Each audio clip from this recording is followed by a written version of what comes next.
we meet again.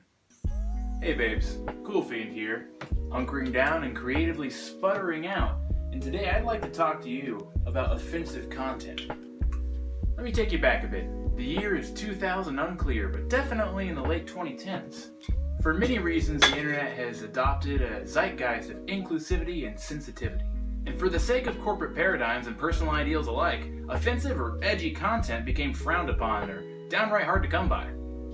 And if you've used the internet for a minute in the past decade, you know from here there's years of back and forth arguments about a person's choice to produce or consume such content. And you might be thinking to yourself, Coolfiend, if you yourself said that we should know what happens from here, then what's the point of this video? And there's a real simple answer. It's, are you writing my videos? Did you materialize out of thin air to entertain a handful of people? No? Get off my back! It's not these arguments that are the topic of my video, it's what goes on behind the scenes. You see, in the deep, dark, seedy underbelly of the internet, offensive content had become something of a black market commodity. It could be seen on all corners of the internet if you looked hard enough. People were handing it out like Sonic Pops from an ice cream truck, except the Sonic Pops had angry eyebrows and the ice cream truck was black, covered in spikes. Edgy spikes. It had become hard for boomer humor and edgelords alike to exist online. Edge dukes too. Really, the whole concept of edge feudalism had crumbled up to this point. So instead of fading into the annals of the internet like many other bygone communities, they decided to play ball. They were going to pander to those scorned by the state of the internet. I mean, you couldn't say things like or God forbid anymore.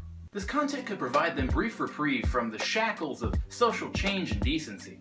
This could be found all over the internet, from YouTube with videos made with edgy humor, or Comper's offensive meme compilations.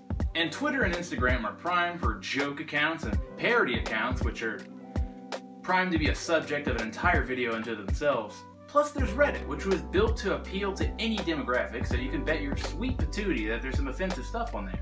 And please don't get me started on 4chan. Other team had a tard on their team. Fucking hulking bastard. Black. Let's just call him Terry Crews. Oh, who is this 4chan person? And then there's even Netflix that has a playlist that's called Offensive and Irreverent Stand-Up Comedy, which is an interesting choice for a streaming service that has so much content pandering towards a more progressive crowd. And this is the meat and potatoes of my point. Not the existence of offensive funnies, nor their moral implications, but using counterculture as a corner of the market. This way Netflix can have their cake and stream it too. See, they're playing both sides, like most good markets should. Just take a look back at our previous examples. Compers always have their mid-vid ads, and it's not uncommon for Instagram meme pages to have sponsors every other post. We get our naughty little laughs out and they get their chump change, except we're the chumps, and there's no change. They played us like a damn fiddle! Well, it's getting about that time. What I want you to take away from this is enjoy what makes you laugh, wherever you may find it, because all things come and go, and what's funny changes from day to day, year to year, and you shouldn't let that bother you. Anyway, bye for now.